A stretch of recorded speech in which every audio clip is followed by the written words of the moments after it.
Hi. So today's topic for editorial discussion is citizen action for clean politicians and cleaner politics.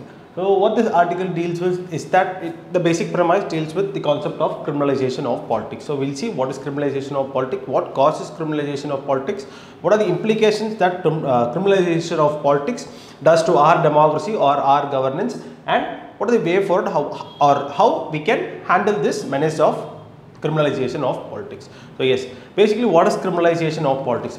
Criminalization of politics is nothing but the increased participation of individuals with criminal cases against them in politics. So yes, increased participation of criminal precedents or increased participation of individuals with criminal cases against them in the political arena in any country, for example in India or all these things. So recent study, there are a lot of studies with respect to this criminalization of politics, and recently also the Association for Democratic Reforms, ADR, right? So they have done this recent study regarding the Karnataka elections, and all these things were done, and what that report says is that there is an increased participation of individuals with criminal cases against them in Karnataka elections also. So this concept is not confined to that the parliament or only to the state legislatures. It is also it is in both this state legislature and in parliament. But it is not only confined to these positions, but we can also see criminalization of politics in lower ranks or the third tier of governance also. We can see a lot of criminalization of politics. So yes, a study tells that there are around 4001 MLAs, members of legislative assemblies in India, and around 44% of them, around 1700 individuals of them, they have criminal cases against them. They have criminal cases instituted against them. These are not just allegations, but these are not frivolous allegations, but there has been this FIR and all FIR charge sheets have been compiled, the cases have went for hearing, and all these things. It's not frivolous or it's not fake, something like that, but there is sustained criminal action moving against them in a court of law. So yes, that is what criminalization of politics is. And when it comes to MPs, members of parliament, in 2004 there were around 23% of individuals with criminal cases against them. Fast forward to 2019 Lok Sabha election, we find that 44% of individuals elected for members of parliament, elected as members of parliament, have criminal cases instituted against them. Even in the union cabinet also, there are a lot of ministers against whom criminal cases are registered. So yes, that is the menace of criminalization of politics. It plays a wider role. It has a lot of implications on the democracy, in the democratic essence of India. All these things happen due to this small concept called as the criminalization of politics. So now why criminalization of politics has seen a larger increase? From the past there are only 23%, but today there are around 44% of MPs in the parliament itself, with criminal cases against them. So why does this happen? Why criminalization of politics occurs? So yes, the first point to be noted here is that there are a lot of various points. We have just narrowed down a few points here. The first point to be noted here is vote bank politics. So what is vote bank politics? And vote banks has become an indelible mark in Indian politics today. Be it whatever vote bank, there are social players, there are a lot of social divisions, social groupings based vote bank. We have this caste based, we have this religion based vote bank politics. That is a taboo topic that cannot be discussed. And there are a lot of other vote banks also. The thing is, a lot of people, they assure, a lot of political parties in particular, they use this vote bank politics as a short goal to win elections. So a lot of criminals are into this vote bank politics. A lot of individuals who are prominent among their own vote bank groupings, be it caste or religion, they have criminal cases instituted against them. And that is one reason that political parties move towards criminals and vote bank politics for the short of winning, with the view to win that particular election in that particular constituency. So between bank politics is one reason why criminalization has occurred. The other thing is large scale corruption. So there has been an evident link between corruption and corruption and criminalization of politics. So there is this recent data that suggests that around 15% of candidates who have criminal cases against them, especially corruption related cases, have 15% more chances, have 15% more chance of winning than other candidates who does not have a case instituted against, a criminal case in particular instituted against him. So this shows that how corruption plays a role in even the winning possibility of the candidate also, or the winnability of the candidate. So yes, that is how corruption plays a role. There has been an evident link, and we have also seen data that suggest individuals with a criminal precedent have 15% more chance to win elections. Yes. Money and muscle power. Yes, elections, we need money for all kinds of expenses and all, and there are statutory limitations how much can an MLA spend or how much can an MP spend. But all these and all, they are just mere eyewash. We all know, right? That is reality. A lot of amount gets played into this concept called as politics. So a lot of money plays, a lot of muscle power plays also. Muscle power in the sense, the thing is, people are intimidated, they are being coerced, they are being pushed to vote for this candidates who have criminal precedents, in order to, the fear psychosis that makes them, that pushes them to work, to vote for these people. So that is what money power, and they are also getting intimidated by such politicians. So yes, muscle power and money power, there is also a link, there is also an established link between money and winnability in elections. For around, there are around 30% of candidates with 5 crore or more net worth, have higher possibility of winning than those with 2 crore or less. So in today's India, an average MLA holds around, data suggests that an average MLA holds around 13.3 crores of net worth, and an average MP holds around 16 to 17 crores of net worth. So yes, if a candidate has 5 crores and above, he has 30% more chance of winning than another candidate who has 2 crore or less. So this portrays that evident link between the amount of money a person holds and winnability in case of an election. So yes, that is also a major reason. This money and muscle power is also a major reason why criminalization of politics occurs. And poor governance. Poor governance in the sense, our law books. There are a lot of other, this only thing that we have is this model code of conduct that is not implemented effectively. And all our legislative mechanism and the legislative arsenal that we have, yes, we have very good mechanisms, but these mechanisms are toothless. They are ineffective. Ineffective in the sense their implementation is largely affected, and there are a lot of implementation gaps and lacunae when it comes to correcting or countering criminalization of politics. So poor governance is another reason why this exponential increase, it has doubled, right? This exponential increase has been witnessed in criminalization of politics. And then is vested interest. Criminals or individuals with criminal precedents, they themselves engage themselves with political parties from lower rungs, and then get into some higher positions, and they use all their money and muscle power to get seats. They get these seats in order to win. So most of these individuals have vested interest within them, like to further usher money or to further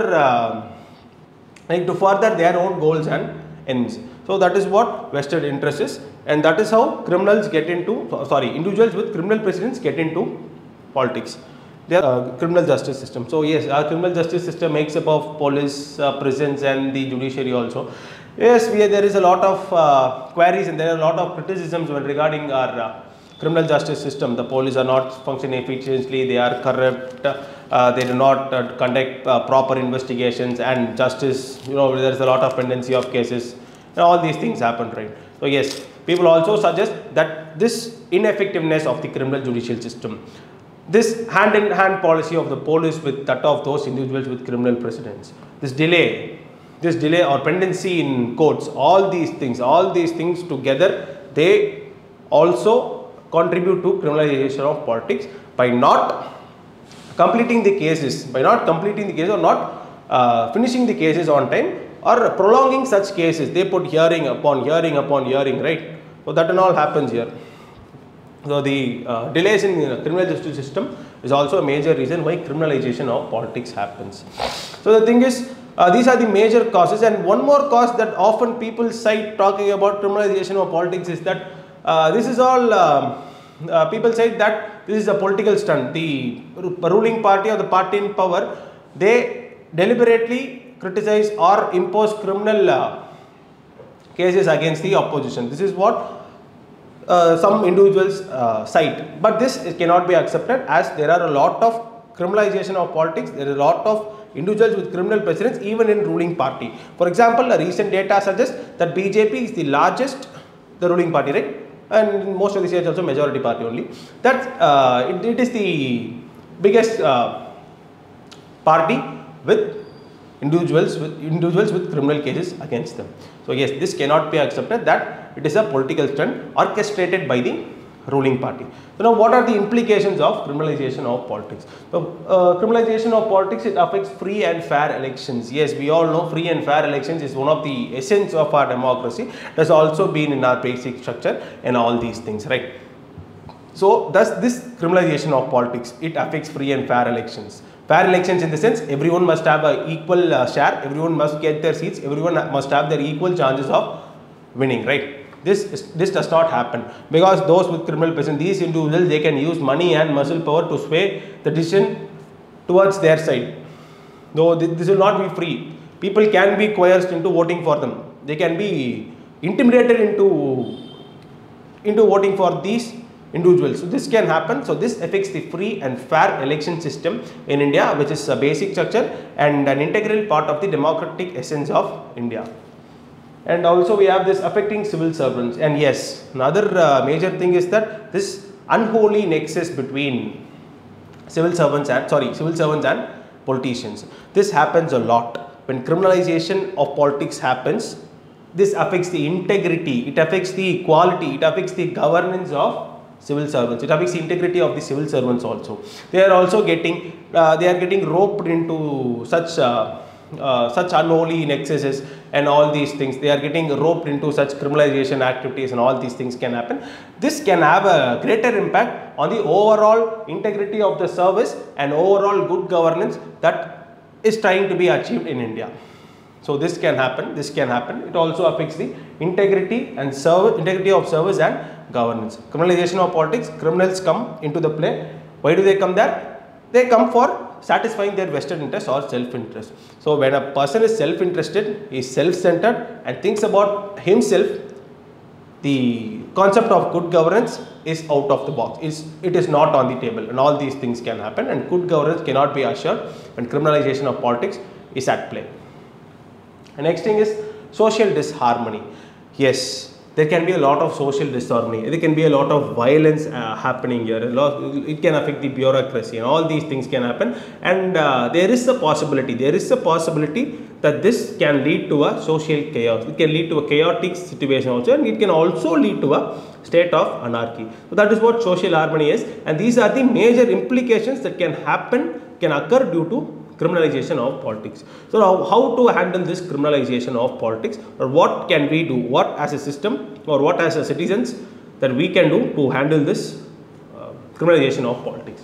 The first thing is intra-party democracy. There have been a lot of suggestions, a lot of activists and experts, they have suggested to inculcate this concept of intra-party democracy. Intra-party democracy means if there is BJP, there must be intra-party democracy. There must be no favoritism, or there must be no nepotism or despotism within the party, but there has to be a clear democratic principle and procedure followed, so that everyone from the lower rungs of the party can also reach higher positions like the legislators and all these things. So intra-party democracy must be furthered. It must be assured in when it comes to handling criminalization of politics. Next is strengthening our legal arsenal. So one consequence we have seen is that delays in the thing is a poor governance. Poor governance in the sense we have laws, but these laws are toothless. They are ineffective. There are implementation gaps. What we must do is that we must bridge these gaps. We must further amplify, we must further strengthen our legal arsenal. For example, there is this Representation of People Act. This can be further strengthened. More penal actions can be brought in for those with criminal precedents, and all these things can be brought in. This can be done, strengthening legal arsenal to attack or to counter criminalization of politics. Next is fast track courts. The other thing, the cause that we saw is that delays in criminal justice system. Delays in criminal justice system means there is pendency of courts also. So what we can do is that a lot of committees have also suggested the use of fast track courts. Courts, yes, regular courts are there. It takes time. Yes, there is a lot of pendency also, they have a lot on their plate.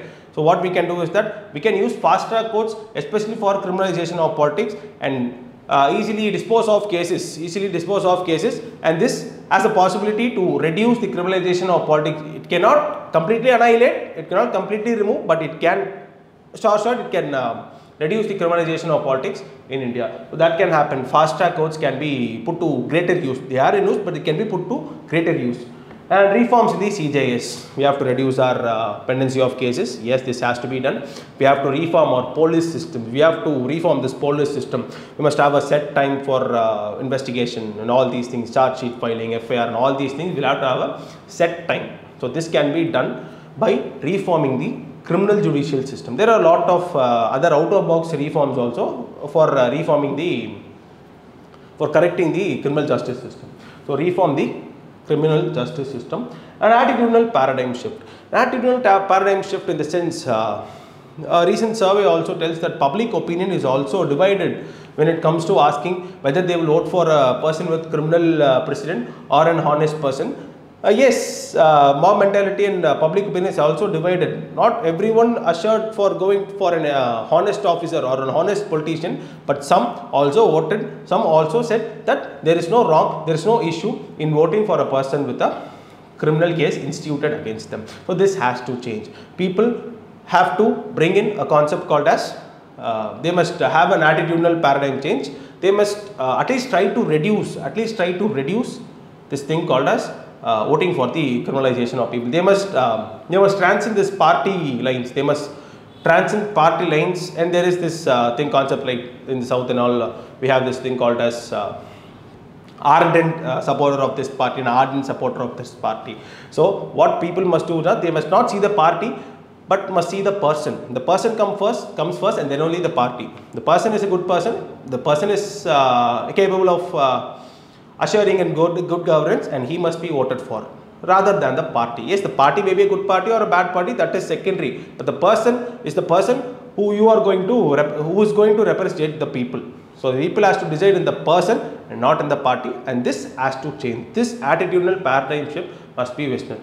By following these major steps, criminalization of politics can be reduced, and this exponential increase can go back, can face a decrease in the coming 5 or 10 years, or in the next two Lok Sabha elections or MLA elections and all these things. So this can be done. Thank you.